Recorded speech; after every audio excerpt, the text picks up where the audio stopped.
Man. Ugh. They've definitely done a great job of getting me excited for her reveal, for sure.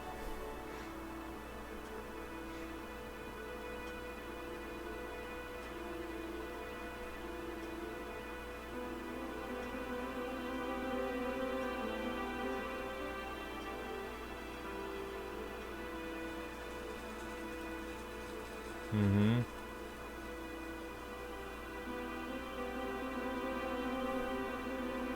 Oh, is this the big finale to the episode?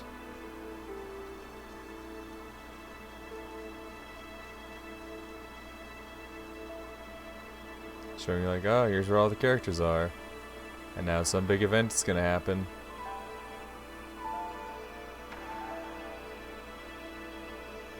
Wait, achievement unlocked, let me see this. 24, yeah, okay, yeah, it's midnight.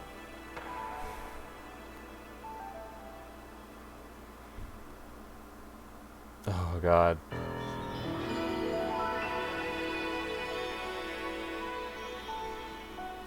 I'm guessing Kinzo. It's gotta be one of those ones that were secluded. And this now it's 6 in the morning. Either Kinzo or old lady, her name escapes me. Shannon. One of those ones that were alone. The second day.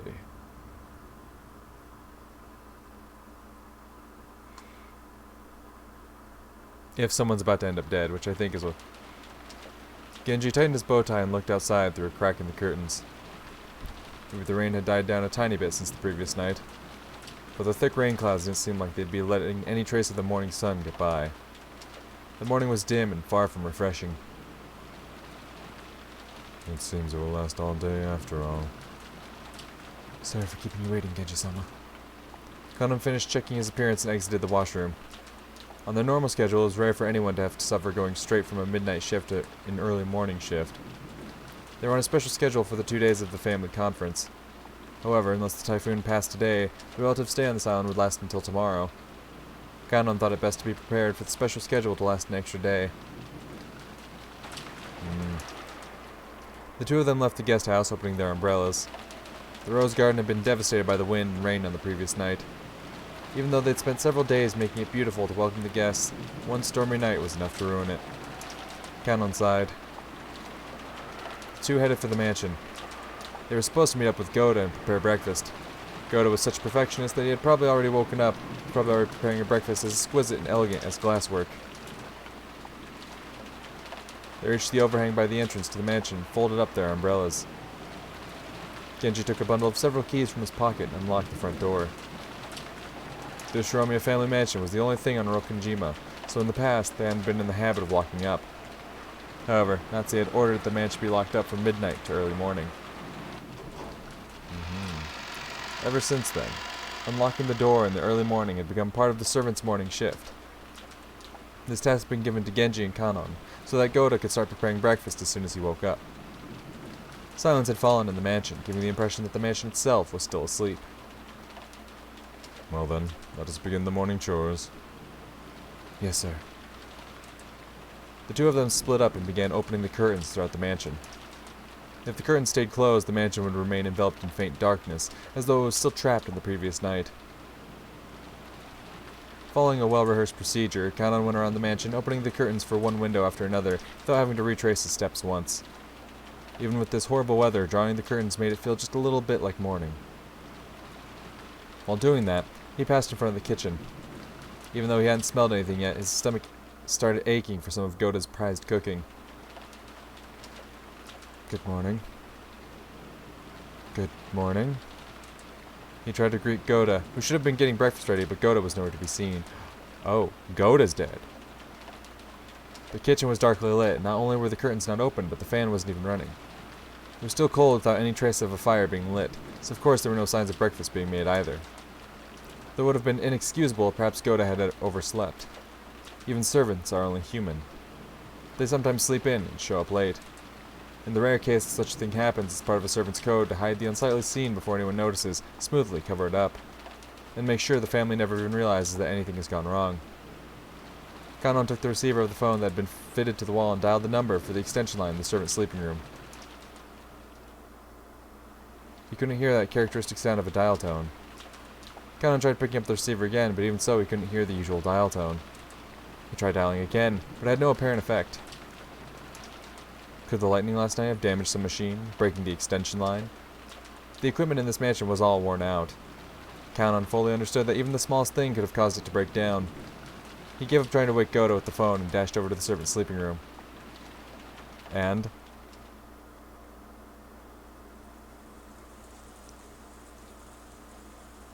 How long has it been since I stopped sleeping and started lazily staring up at the ceiling?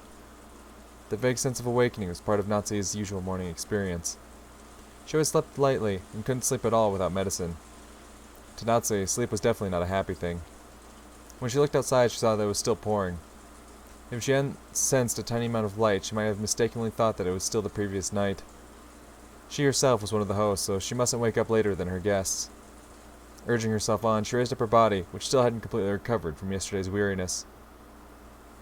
No one would torment her as long as she remained inside this room, and her headache wouldn't get any worse here. This room was the only place she could find peace. So when she left, it meant returning to the world where her husband's siblings kept trying to stab each other in the back. In that case, wouldn't it be better just to stay locked up in this room forever? That ridiculous notion brought a bitter smile to Natsu's face. She was starting to sound like Kinzo. Though she often complained about Kinzo staying locked up in his own room and refusing to attend to everyone else, the truth was that she longed to do the same. Natsu gave her head a small shake, and her fantasy was replaced by the reawakening of her usual headache.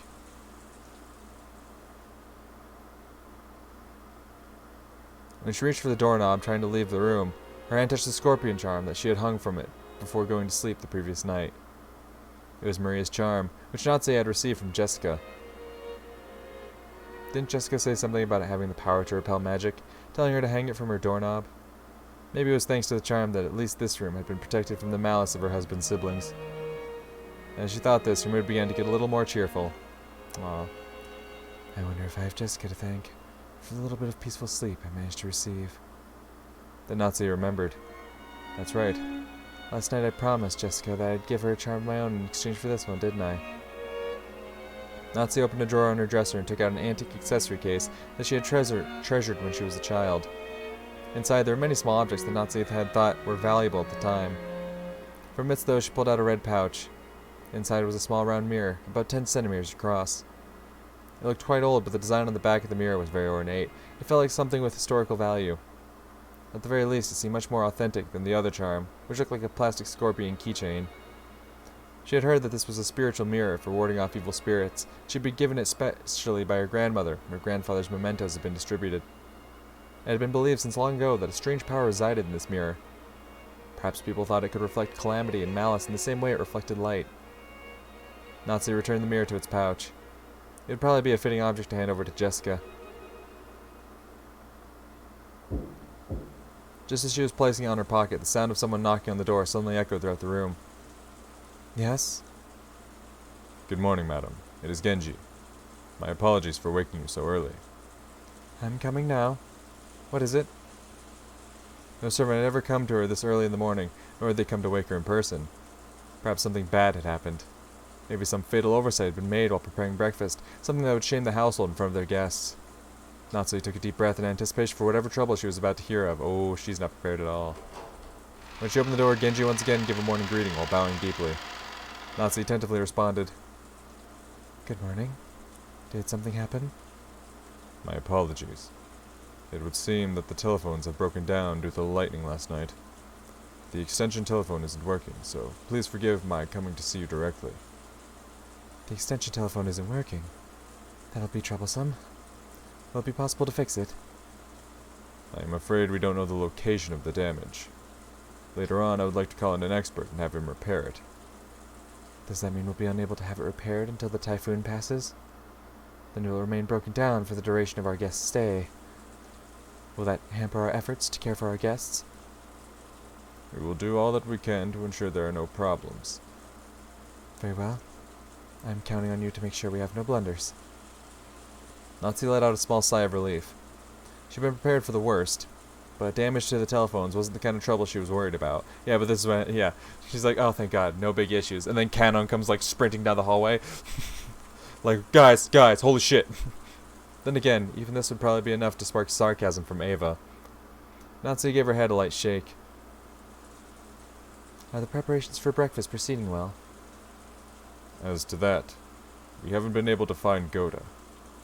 The arrangements for breakfast have yet to be carried out. What did you say? Natsuki was indignant. To her, this was a much bigger problem than the phones not working. And despite that, this piece of information was the part that had been postponed. Why did everything go well most of the time, and then come to something like this when the relatives were visiting? Natsuki put her hand to her forehead and shook her head. I suppose he slept in. At any rate, see to it that someone hurries up and prepares breakfast. I don't care who. What? Natsuki exited the hall and turned around for a second to close the door to her room. The creepy thing she saw there silenced her completely. It was an unpleasant sight, as though someone had dipped their fingers in a reddish-black liquid and scratched the door around the knob. It was probably some sort of awful prank.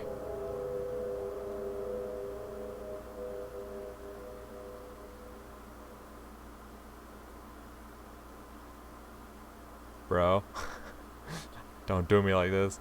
She put the fucking thing on the doorknob to prevent, evil from going in, and then there's like fucking, reddish black liquid, almost like, I don't know, dried blood, scratched around the doorknob.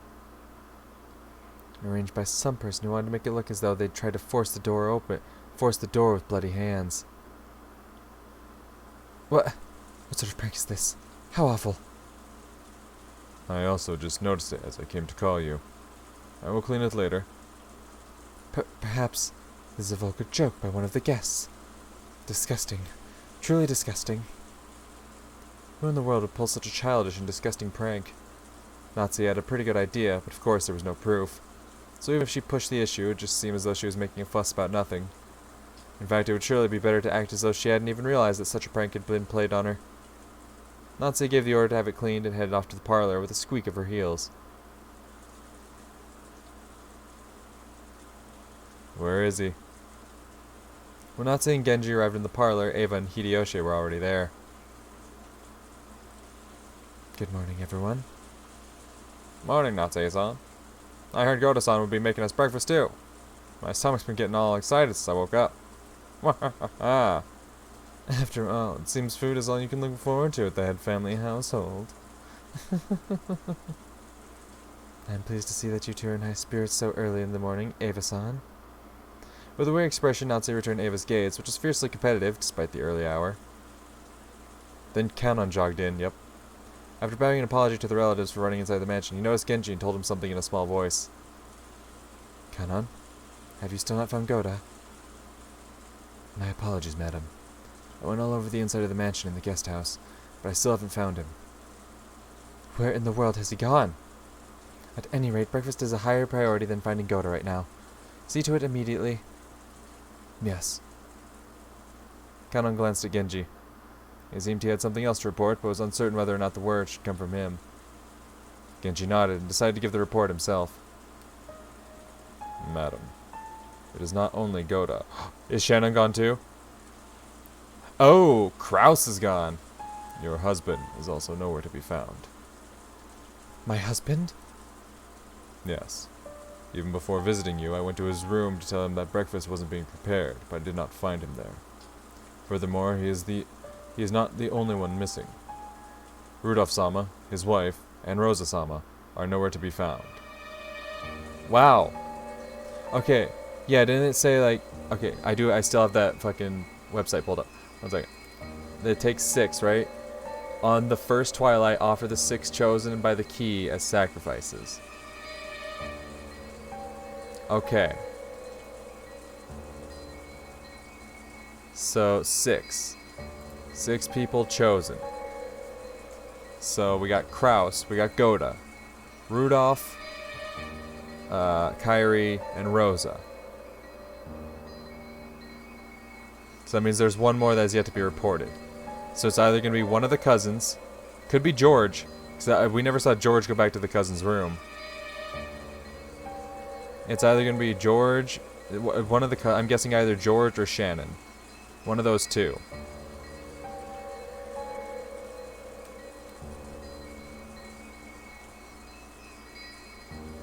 guest house?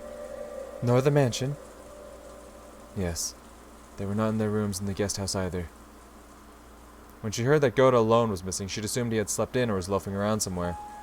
However, now that she'd learned that several of the relatives were also nowhere to be seen, she began to take a slightly more optimistic view.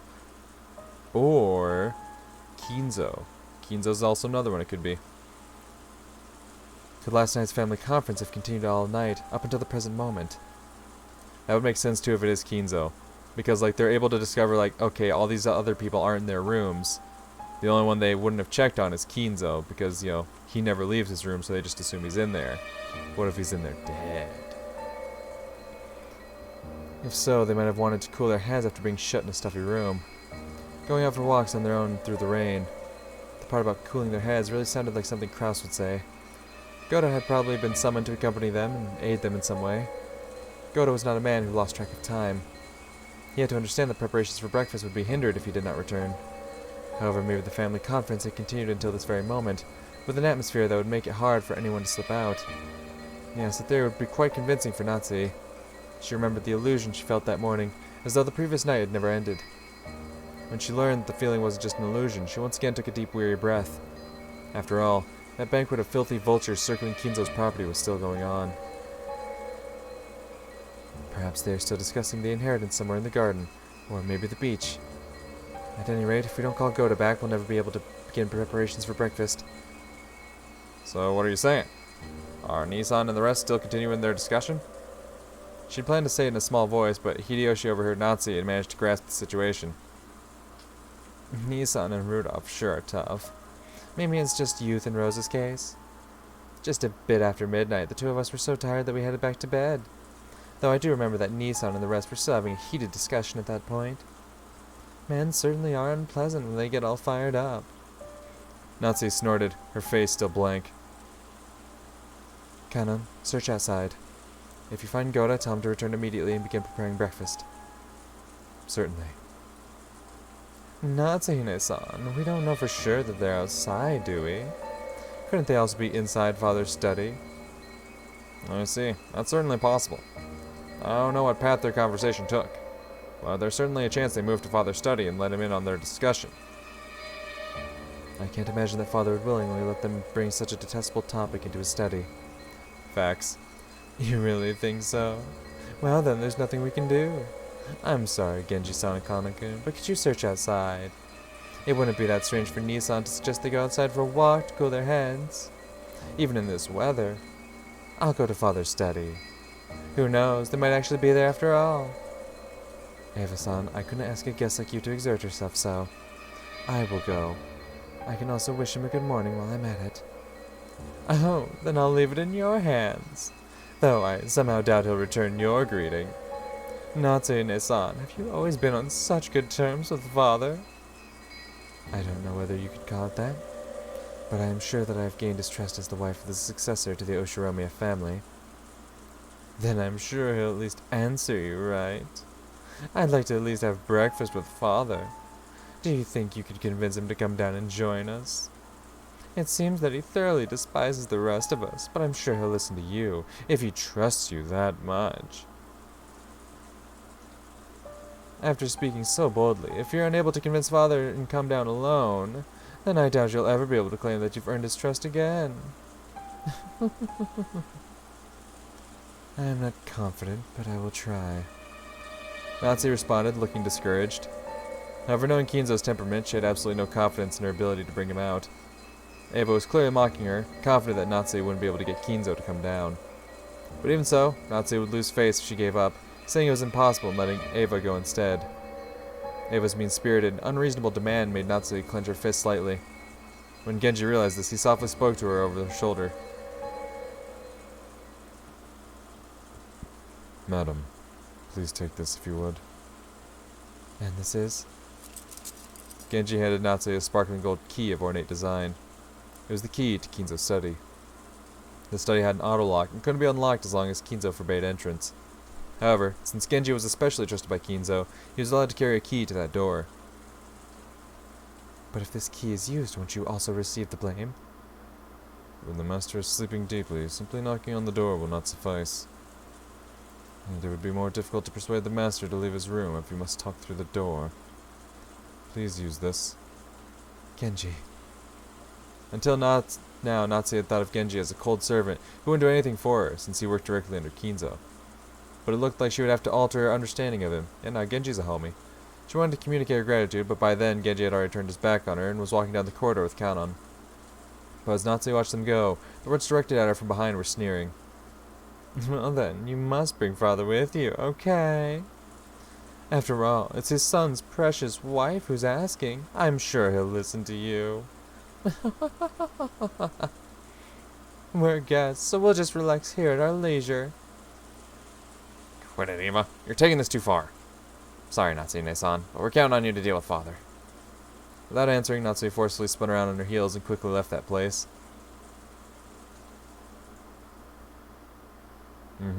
Yep. She's gonna go open the study and there's gonna be a dead Kinzo, isn't there? After all the excitement the previous night, there was no way anyone was going to wake up early. George, Aniki, Jessica, and I were snoring loudly on the bed in the cousin's room. But Maria, gone straight to bed without joining in, was completely awake. Okay, so all the cousins are still there. As she rubbed her sleepy eyes and looked around, she was met with the loud snoring of the other three cousins. For a while, Maria had to think about what had happened. After that, she realized that her mother wasn't with her, and she quickly got lonely. Maria left the cousin room, trying to head to the room that had been arranged for her and her mother. Paying no heed to the three who were sleeping soundly, she slammed the door shut. In response, Battler mumbled and rolled over in his sleep, but it wasn't enough to wake him. After a while, Maria returned, once again opening the door with a lively bang. When she had left the room, her face had been sleepy, but now that she was back, she looked irritated. After that, she climbed up on Battler's bed, which happened to be the closet, and started yelling and jumping on it like it was a trampoline. Wake up! What? Is it an enemy raid? Surround them! After making sure I was awake, Maria moved over to George Aniki's bed and started jumping on that, too. In that manner, the three of us were all greeted with an extremely pleasant awakening. Thanks for waking us up, Maria-chan. You stopped us from sleeping in after that late night. If only you could have been a bit more gentle about it. George-san, you really are an adult. I respect that. It'll be 7 o'clock soon. Well, it's not really a bad time to wake up.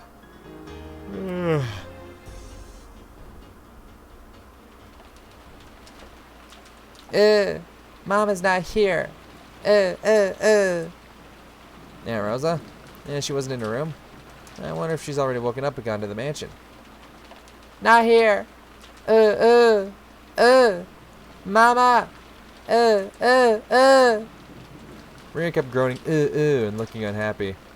She didn't exactly seem lonely because her mother wasn't around. It was more like she was irritated and thrown off balance because her mother wasn't where she'd expected. If we could just tell where her mother was, that alone would probably calm her down. But unfortunately, we had no way of knowing where Aunt Rosa was, except that she wasn't there. Anyway, it's time for breakfast, so let's head over to the mansion. That's right. Maria, let's go to the mansion together, okay? I'm sure Aunt Rosa will be there too. Mama's in the mansion? Then I'll go up there. Yeah, guess we should go to the mansion. Our parents have probably already gone there. Maria regained her usual composure so completely, her earlier tantrum now seemed like a lie. We got dressed, left the room, and headed for the mansion.